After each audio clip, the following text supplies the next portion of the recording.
Hi there, Jamie Cunningham here with SalesUp TV, talking to you today about people attitudes. I think some of the biggest stresses in business are money and people. Now, the people side can take a variety of forms, but we're going to talk about one specifically today around managing people's attitudes. Now, if you've ever been in this situation where you've got someone on your team that you know doesn't quite fit the bill, how much energy does that cost you, and how much disturbance does that cause for the rest of the team? You know the answer to that. It can be enormous. Now, I think one of the best resources or the best tools we've got in this area is to develop what's commonly called our core values or our culture. And one of the best books, if you're looking for an additional resource, is called The Advantage by Patrick Lencioni. Patrick's written a number of books, and this one talks about the benefits or the competitive advantage that can be gained from a healthy organisation versus a smart organisation. A smart organisation is one that really good on the tactical side, the strategy side, good on the numbers. But a healthy one is one where the team really get on well. It's a healthy working environment, and that gives a company a competitive advantage. Simply because there's less time spent managing people. When your team's happy, your customers feel that. There's creativity, there's mojo about a business. Versus the flip side, if you've got a sick or unhealthy team, metaphorically speaking, then you're always going to have some infighting, you're going to have employee turnover. It's going to be absenteeism, lack of productivity, all that sort of stuff. So in terms of developing our culture, think about it this way. If you think about the original professions, that is doctors, lawyers, engineers, architects, accountants.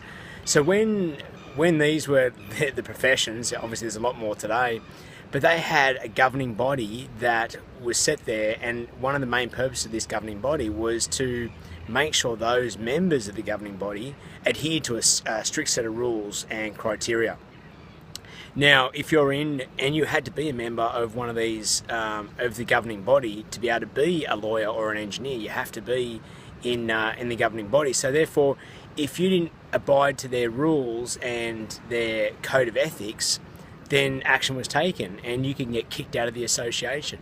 Now, in business, some companies do this, some companies do it very well. Many don't have those strict rules. And rules sounds kind of strange, but think about it as standards for behaviour. If they're not clear, if the expectations aren't clear, and then we don't hold people accountable to them, then we're always going to have a situation where the culture is going to be driven by the quality of people in our organisation.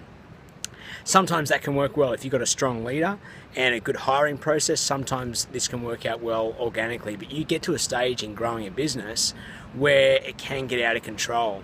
And as a business grows, as you exponentially get more people, exponentially the number of relationships grow. Where you've got a business of two people, you've got one relationship between those two people. You get three people, now you've got three relationships that happen. It keeps going up and up. So the more people you get, the more complex it gets. So therefore we need some standards and some just agreement around how we're all going to behave. So look, that's my tip for you. If you want some tips on how to do that, check out Patrick Lencioni's The Advantage. He's got some great resources there. I won't go through them here, save you the time.